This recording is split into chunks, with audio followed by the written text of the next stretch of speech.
కేటీఆర్ ఏం మాట్లాడుతున్నారో ఆయనకే తెలియటం లేదని రాజ్యసభ సభ్యుడు అనిల్ కుమార్ యాదవ్ మండిపడ్డారు. సీఎం మీద విమర్శలు చేస్తున్నారని విమర్శించారు.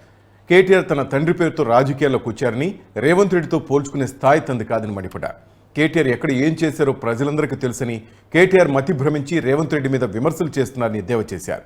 కేటీఆర్ను ఎర్రగడ్డ హాస్పిటల్లో చేర్చే బాధ్యత తానే తీసుకుంటానన్నారు. కేటీఆర్ నోరు అదుపులో పెట్టుకోకపోతే హైదరాబాద్లో తిరగనివ్వబోమని అనిల్ కుమార్ యాదవ్ హెచ్చరించారు. ఈరోజు తెలంగాణ ప్రజలందరూ ఆశీర్వాదంతో రాష్ట్రానికి ముఖ్యమంత్రి అయిండు. మా నాయకుడిని పట్టుకొని విమర్శిస్తున్నావు. మేనేజ్మెంట్ కోట, అది కోట, ఈ కోట అంటున్నావు. మా నాయకుడితో నువ్వు పోల్చుకునే అసలు వ్యక్తివేనా? నువ్వు మేనేజ్మెంట్ కోటలో వచ్చినావు. మీ నాయన మేనేజ్మెంట్, మీ నాయన కూడా ఏడ పుట్టిండు, ఏడ పెరిగిండు, ఏ పార్టీలో పదవులు అనుభవించిండ్రో ప్రజలందరికీ తెలుసు.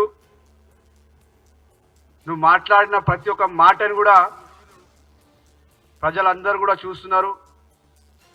కేవలం తెలంగాణ ప్రజలు తీర్పిచ్చి దాదాపు 100 రోజులు కూడా పూర్తి కాని సమయంలో ఎందుకు ఇంత అహంకారం నీకు? ఇంకా మా నాయకుడిని పట్టుకొని ఏం విమర్శిస్తున్నావు? నీ గురించి తెలంగాణ ప్రజలందరికీ తెలుసు. నువ్వు ఏడ నాకుతున్నావు, రాత్రి పూట ఏడ నాకుతున్నావు, పొద్దున పూట ఏడ నాకుతున్నావు. తెలంగాణ ప్రజలందరికీ చెప్పాల్సిన అవసరం లేదు. గత 10 సంవత్సరాలు ఎవరోలో బూట్లు నాకినావు, ఎవరో ఇంట్లో పోయి నాకినావు. తెలంగాణ ప్రజలందరికీ తెలుసు. తెలంగాణ ప్రజలు బుద్ధి చెప్పిన తర్వాత కూడా ఇంకా నీకు సిగ్గొస్తలేదు. కేటీఆర్ మా నాయకుడిని పట్టుకొని విమర్శిస్తావు. మా నాయకుడు ఈరోజు ప్రజల గురించి ఏం మంచి చేయాలి, ఇచ్చిన మాట ఏ విధంగా ఇంప్లిమెంట్ చేయాలని మా నాయకుడు పనిచేస్తుంటే కేవలం మా నాయకుడి పైన ముద్ద జల్లడానికి ప్రయత్నం చేస్తున్నావు. నువ్వు ఈ నాయకుడు కల్చర్ ఏదైతే ఉందో మీ నాయనకుంది, నీకుంది, మీ ఎంబడి తిరిగే నాయకులకు ఉంది.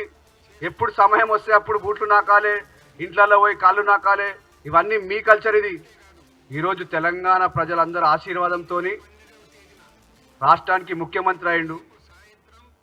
మా నాయకుడిని పట్టుకొని విమర్శిస్తున్నావు. మేనేజ్మెంట్ కోట, అది కోట, ఈ కోట అంటున్నావు.